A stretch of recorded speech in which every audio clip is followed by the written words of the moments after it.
we must have this knowledge, what is the self is first.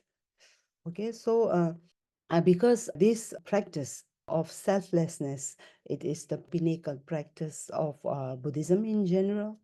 Okay, so in Buddhism, self does not exist at all, but the grasping of self does exist in a relative level, or you can say on conventional level, right?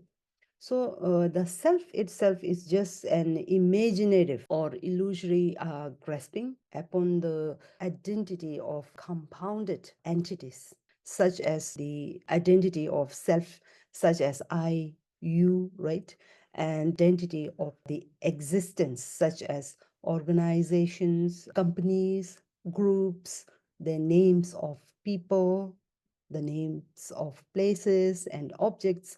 All those are formed or named collectively. So those are the example how we grasp the individual object, or you can say individual person, or we can say like how we grasp the collective or group object or person, right?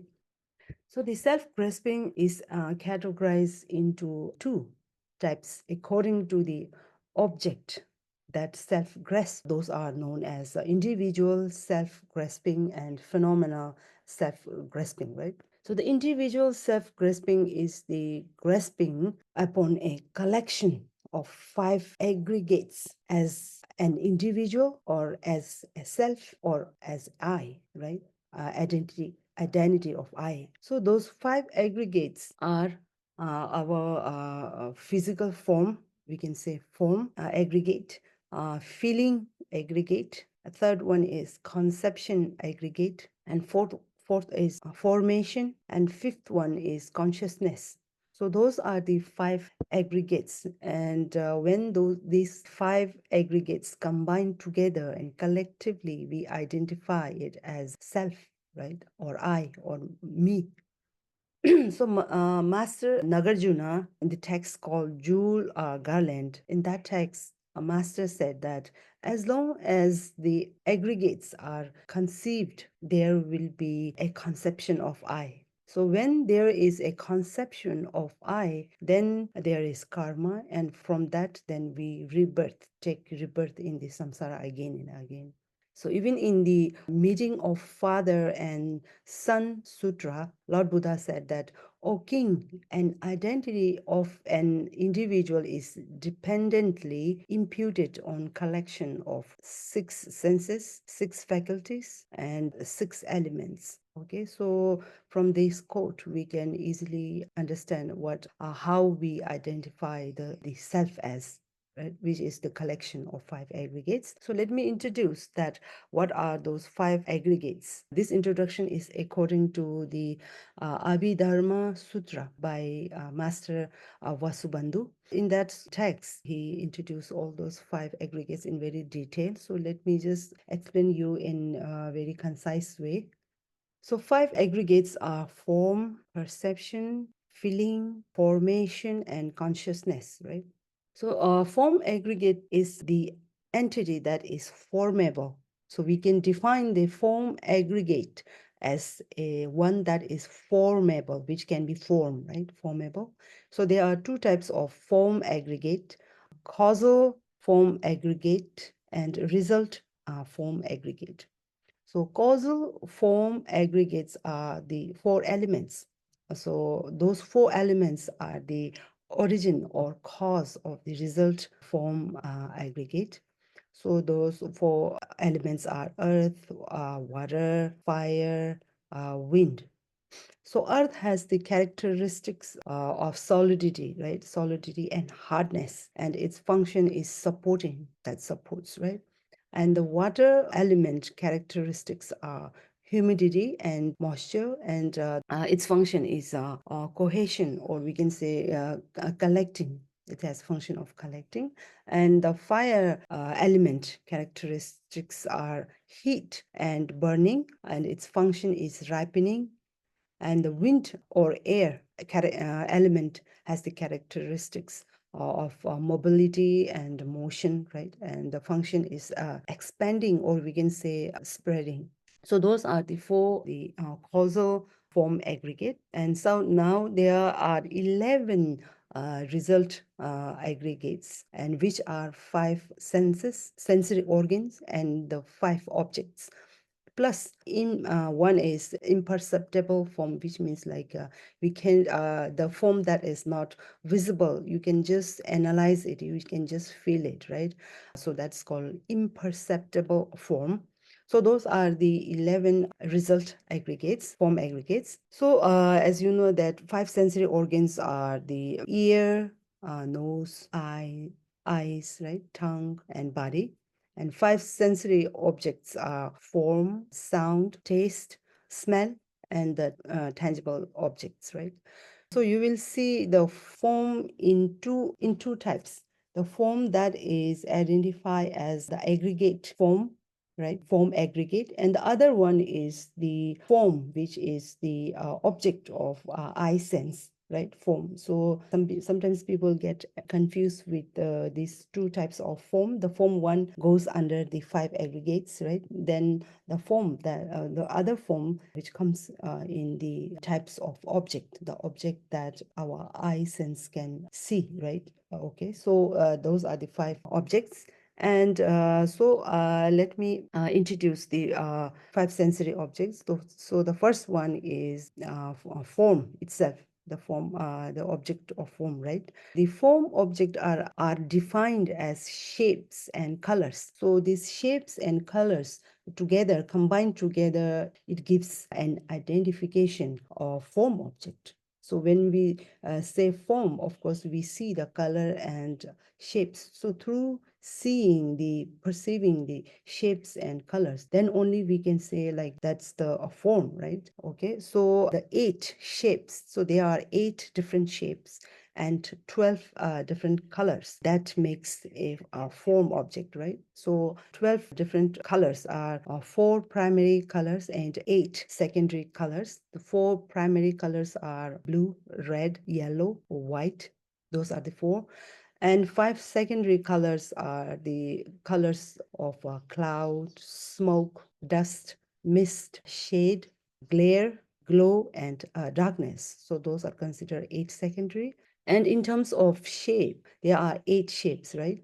Long, short, square, round, high, low, even, and uneven shape, right? So those are the 8 different shapes. So in terms of sound object, there are 8 sound object, and so those are the one that is animated sound, inanimated sound, second one. The third one is articulative speech and non-articulative speech. That's the fourth. And then fifth one is pleasant sound, and sixth is unpleasant sound. And the seventh is the beneficial sound, which means the sound that can benefit people or beings.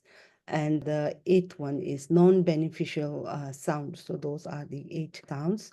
And in terms of taste, taste has 6 different types: sweet, sour, salty, bitter, pungent, and astringent. So those are the 6. And odor object or smell object has 4-fold, and those are good odor, bad odor, good smell, bad smell. And the third one is either of these two, which is like excess good smell, right? And the fourth one is non-excessive. Non-excessive means balance, or the good smell and both bad odor, like having the same intensity, is called non-excessive. So those are the 4 odors. So in tangible object has 11 different kinds, and so those are 4 primary elements like earth, water, fire, wind, right? And plus softness, hardness, weight, and lightness, and cold, hunger, and thirst. So those are the 11-fold types of tangible object. Okay, so then comes the 11th one, which is imperceptible form. So imperceptible form is in terms of Abhidharma Sutra, it is identified as a vow or ordination of a foundation vehicle, so which are self-liberation vow and samadhi vow and uncontaminated vow. So those are the three main vows of foundational vehicle. So those vows are considered as imperceptible form, the form that you can't see, right? But the thing is, you can only analyze and you can only identify such as the vow, like vow of a monk or vow of a nun, So we can just see that someone has a vow just by looking at my robes, right? Symbols that I hold, like shaving of my hair and right. So those are considered as imperceptible vow. Okay, so that was about the form aggregate. And then comes the feeling aggregate, right? Feeling aggregate comprises three types of affect: pleasure, suffering, and the third one is neither pleasure nor suffering, which is like kind of a neutral one. And so there are three types of feelings. Again, the feelings can be divided into 6 groups of feeling, such as feeling that is born from eye contact, feeling that arise from nose contact, such as like through smelling, and feeling that is rise from ear contact and tongue contact and body contact, and feeling that arise from mind contact. So mind contact means when we conceive things, right? Conceive things, and when we try to judge the object. So those are the 6 different types of feelings too. Okay, so now the third aggregate is the aggregate of perception. We can call it aggregates of ideas, right? Ideas. So that aggregate works by perceiving objects and thoughts that occurs in our mind, right? Such as when you see the color blue and when you perceive the color blue, yellow, or whatever, like any kind of object, like long, short, male, female, or those friends, enemy, all those kind of things and so on. So that is just about the perception, how we perceive the object and how we perceive people, right?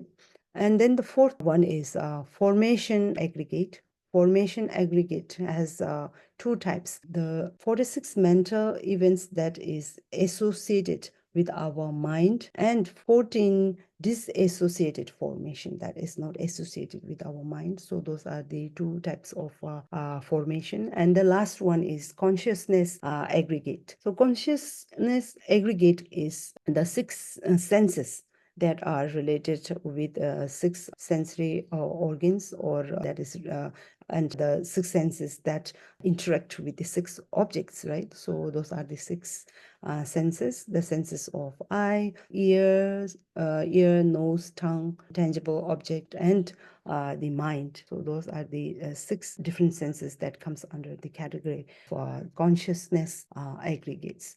So, so that is like a short introduction about the 5 aggregates, and when those 5 aggregates comes together and how we identify ourselves as me, right?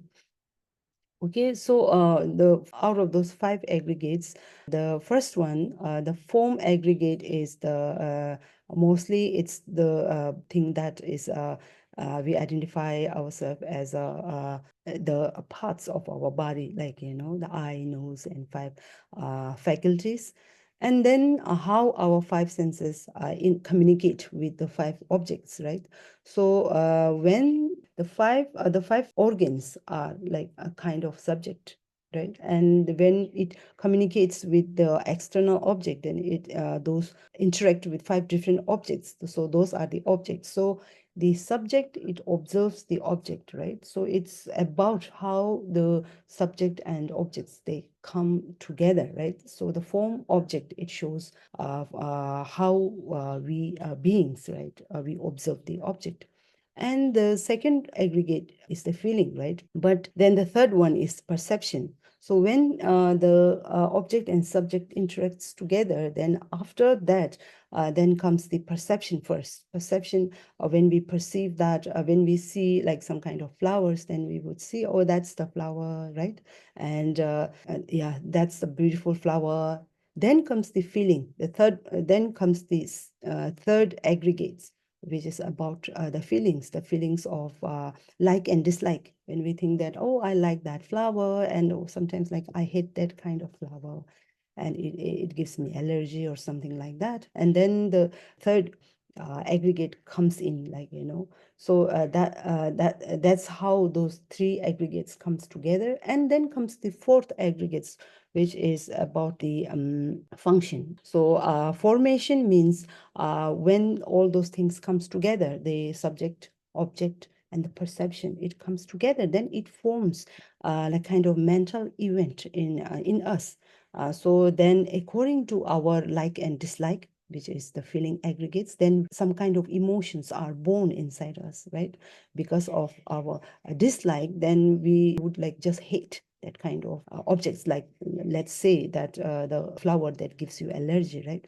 And from the feeling of like, then our attachment or appreciation or the desire comes in our mind. And then we would think that I would like to purchase that flower, and I want to give it to my friend and boyfriend or something like that. So then it gives rise to the formation, right? And then comes the sixth one is fifth aggregate is the consciousness, right? So consciousness is the sense, six senses. So when the five organs, sensory organs, and the five objects, it comes together, and when the subject, it begins to analyze the object. So that is the function of our consciousnesses, right? Consciousness of eye, nose, and so on, right? So basically the form aggregates and consciousness aggregates, it comes together, and then it makes subject and object. The consciousness aggregates are senses, the form aggregates are the object, and the organs like eye, nose, and so on. So those two things, aggregates of consciousness and form, it comes together, and then it gives rise to the perception form.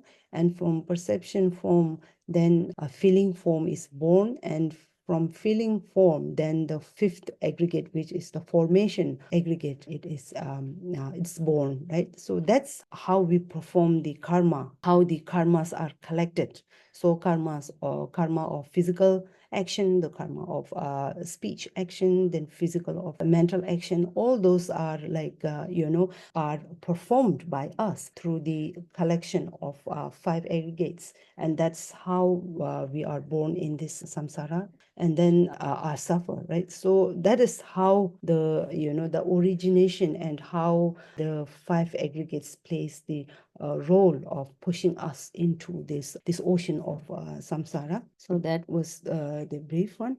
And then so that was about the individual self-grasping, right? Then the second self-grasping is the phenomenal self-grasping. So phenomenal self-grasping is the clinging towards the entities or phenomena, right, as truly existent. So that is the phenomenal self-grasping. So today we will focus on the individual self-grasping, right? So individual self-grasping can be also classified into two according to its way of grasping, its own way of grasping, such as me, like me and mine. That's me, like for example, that's me, and that's my phone, right? So between me and mine, or you can say my and mine, I and mine, right? So the grasping of our own five aggregates as self, or as I or my, then that is called the my kind of grasping. And then the grasping of object, or our significant others, and the grasping of other person or people, then that is identified as my parents, like my friends, and my people, and my hand, my body, like, so all those comes under the categories of mine, right?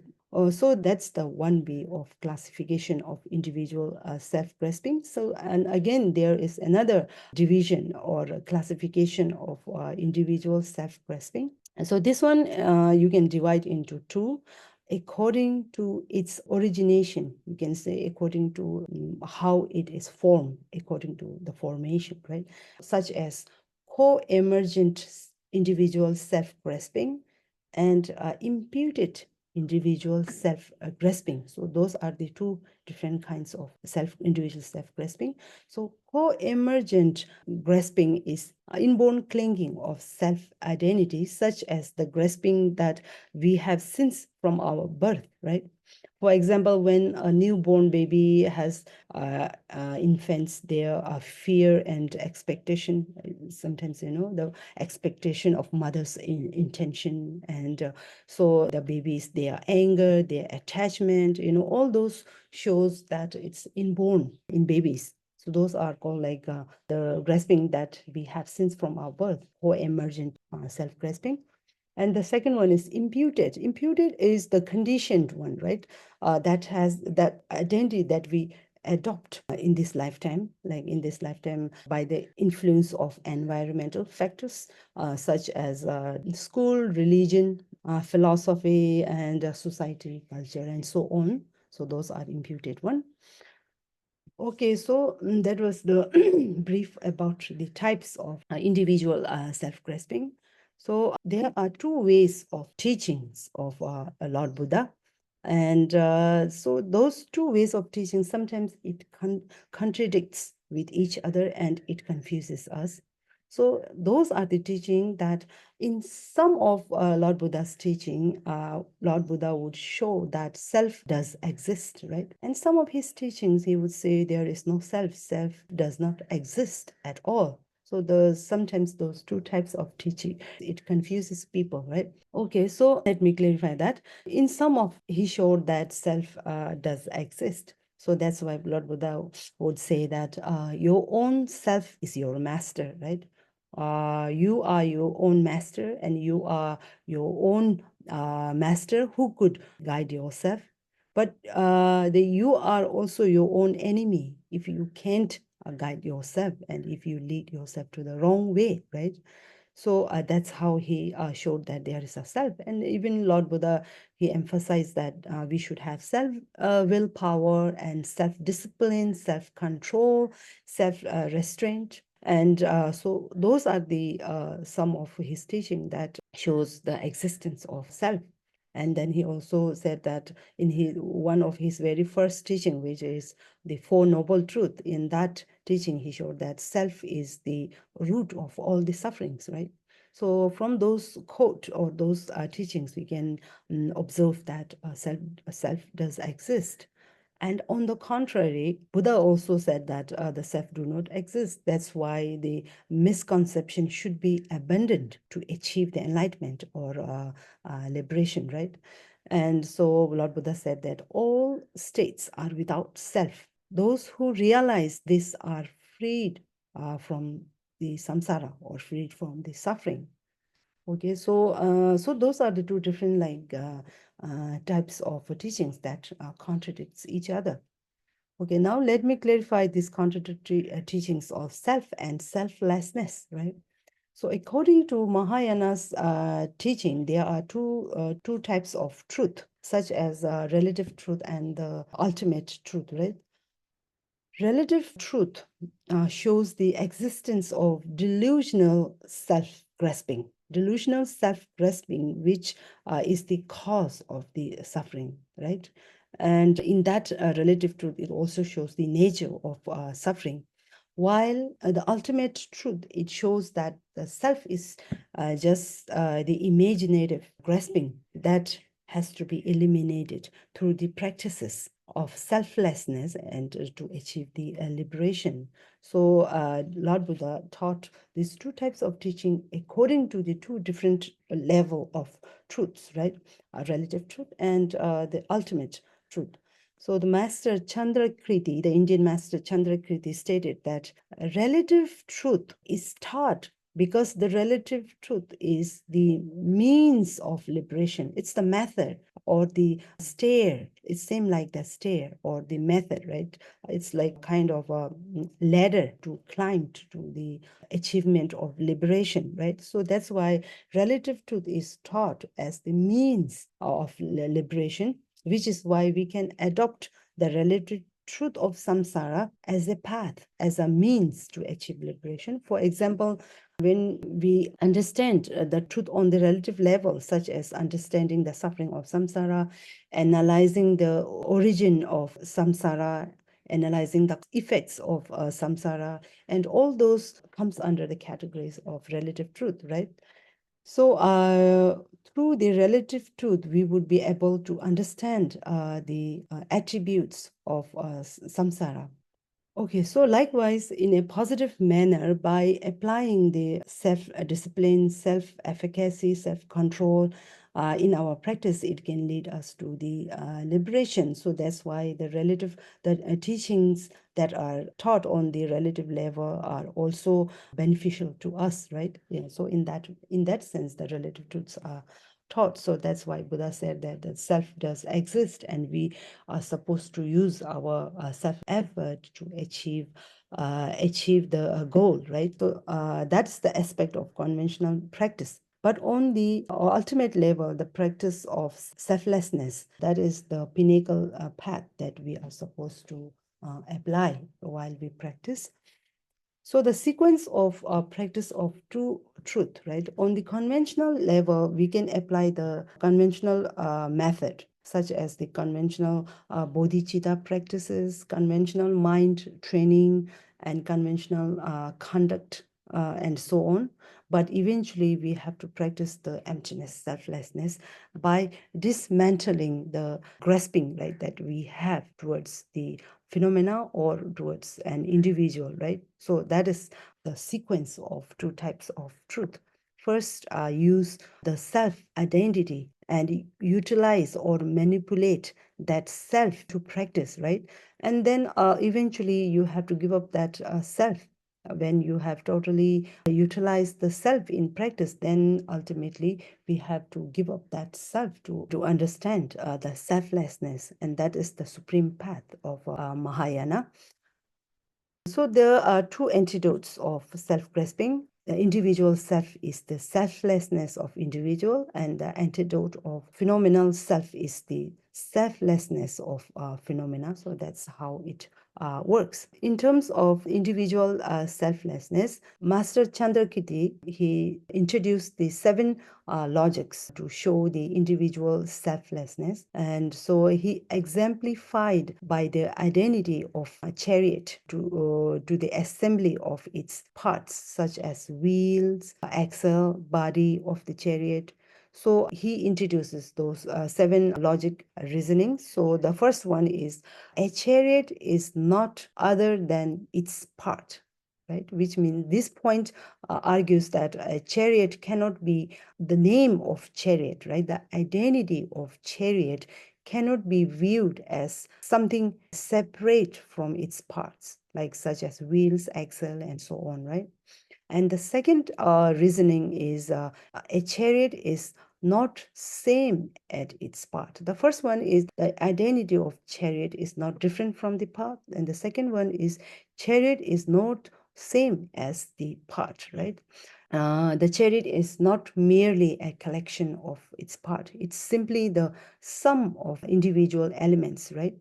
So, which means chariot is neither its part, the chariot, and nor the chariot is different from its part. It's neither the same as part nor different from its part. So the identity of chariot is analyzed in that way. So then the third reasoning is the chariot does not possesses the identity of chariot does not possess its part.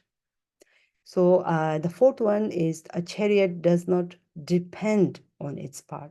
And the fifth one is chariot is not the basis upon which the paths depends. And the sixth one is chariot is not the collection of its part. And seventh one is chariot is not the shape of its part, right? So that is how we dismantle the identity of chariot to understand whether there is chariot or not, the name chariot or not, or the identification of chariot, right? The chariot is just the example that is exemplified to understand the five aggregates.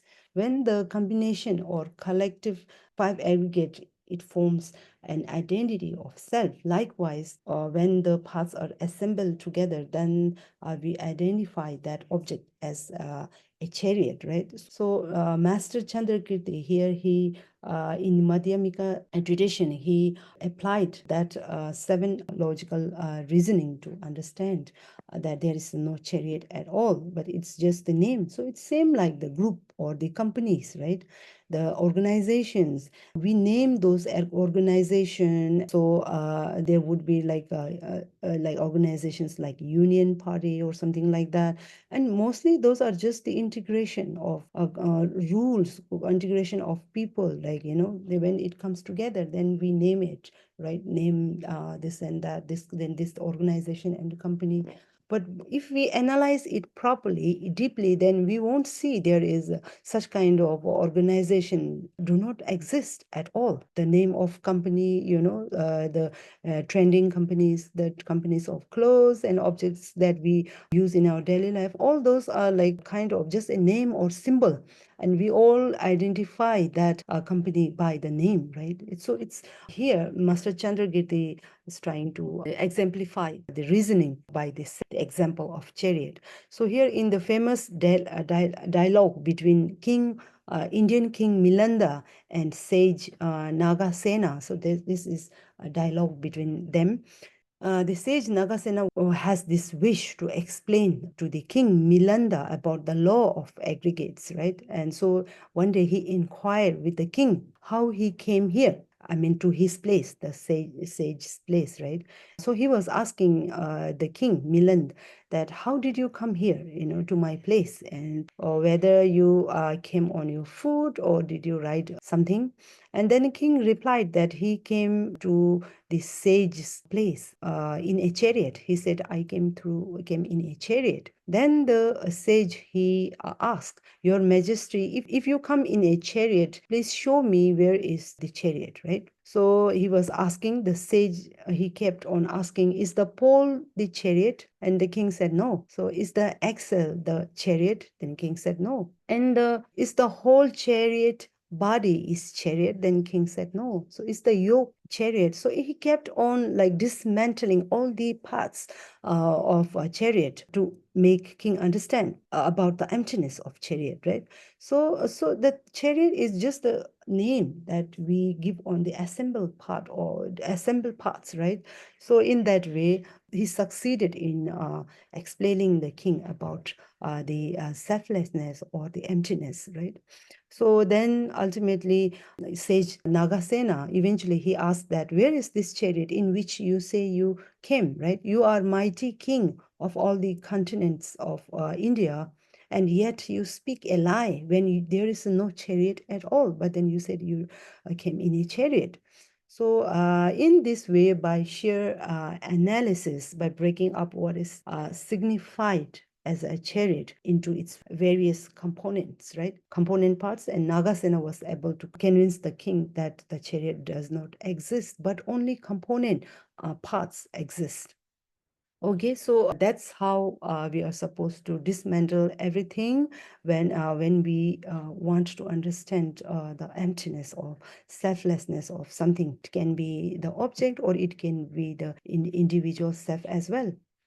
Okay, so through gaining the understanding of impermanence of our body, the body aggregate, when we gain the understanding of impermanence of body by analyzing the changes that happens in the evolution of our life, like when we are infant, then we grow up, then we age, then we die, and then those different, you know, phases of our life, adolescence, adulthood, and the childhood, everything, you know, when we analyze those changes, evolution of our life, then it helps us to gain the understanding of impermanence of our body aggregates.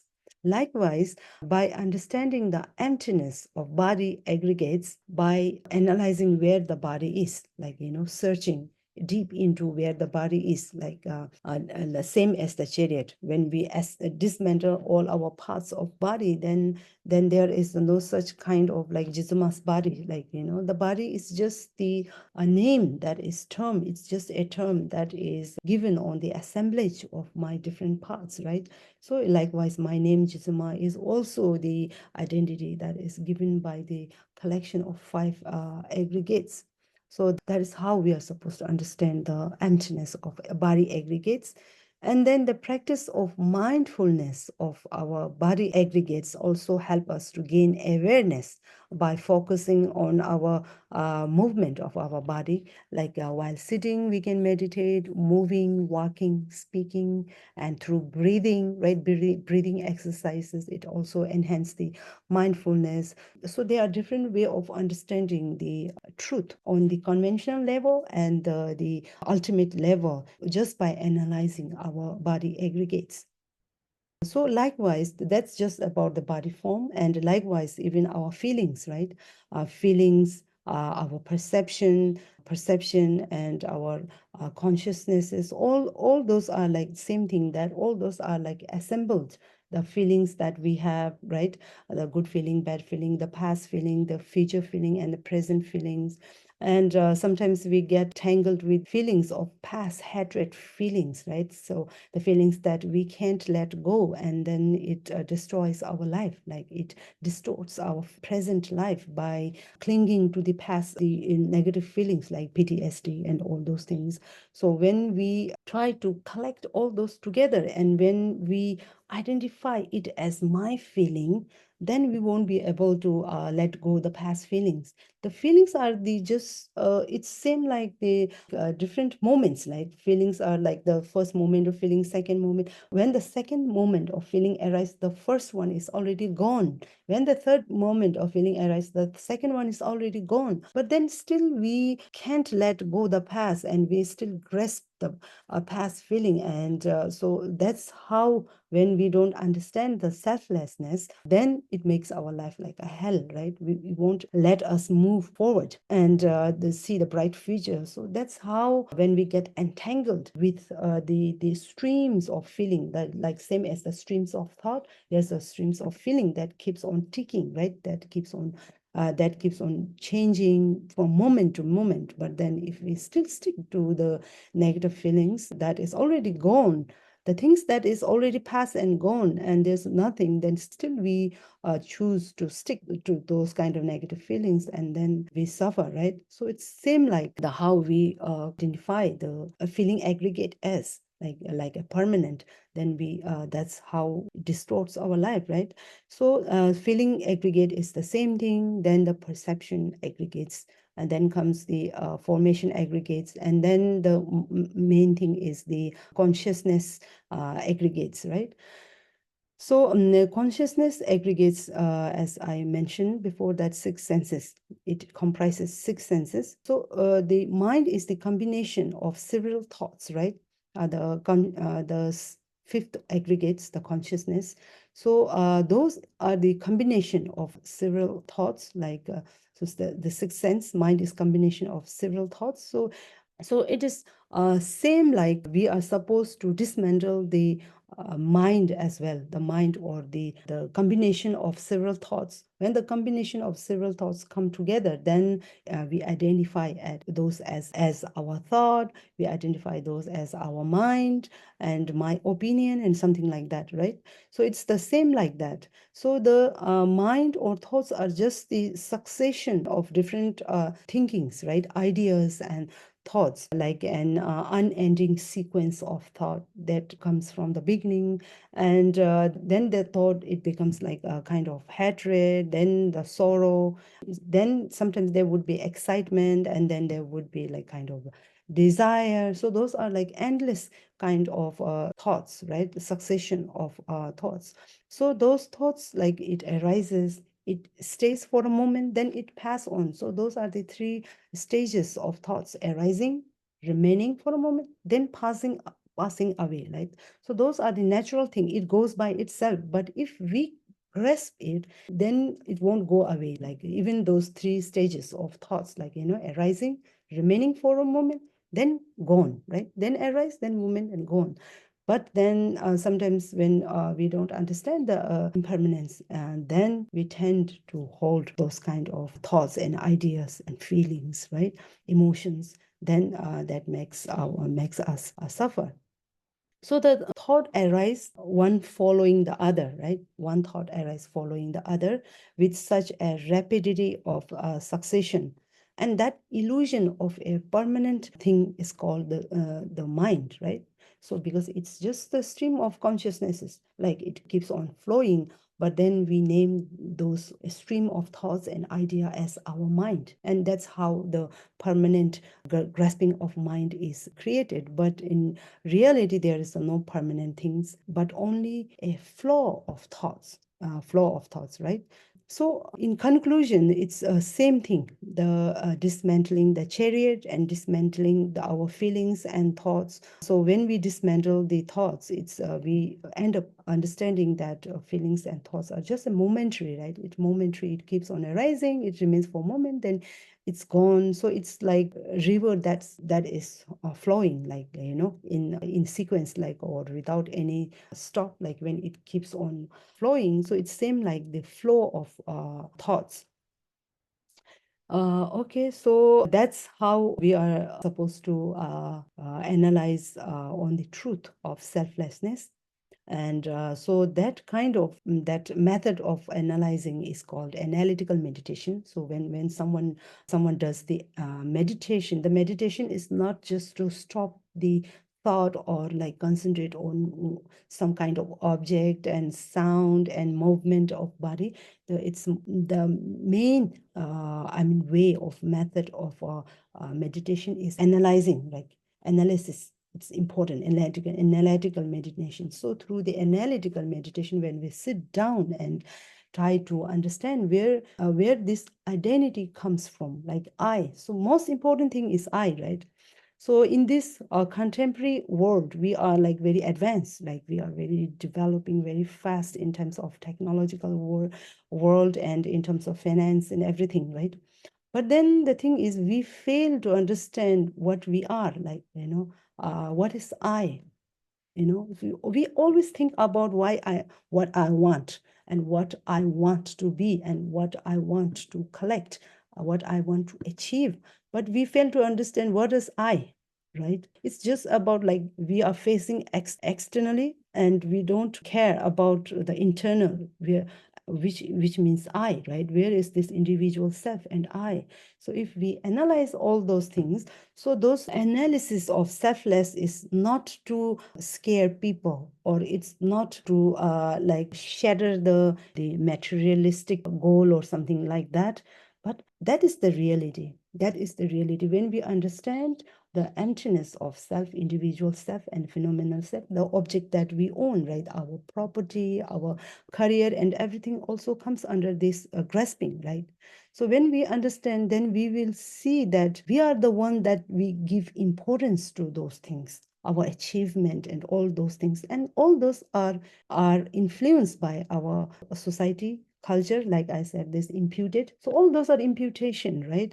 So when we understand all things, then we begin to understand that all those are imagination, like all those, the names of company and all those are imagination, the illusory, that we give importance to those kind of thing. Like, we can take example of money bill, like $100 bill. That's just a paper, but we give importance to the paper, and then paper, it becomes very important thing in our life, and then we have to accumulate it, and our life depends on accumulating that kind of paper, right?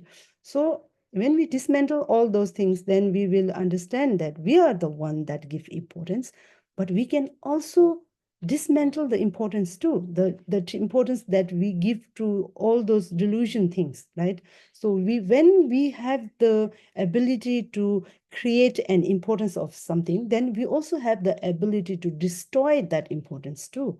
So when we see our life is not working, when we face problem in our life and all those things, then sometimes we have to take help of this understanding the selflessness and the emptiness. So in that way, it would help us to uproot the depression, the tension, the stress that we face in this contemporary world, right? So that's why I mean to say that the method of dismantling the objects, the individual, and understanding the emptiness is not to scare people or something like that, but it helps us. It is the method to mitigate our problematic situations and everything. So I would like to conclude here. I think I exceed the time.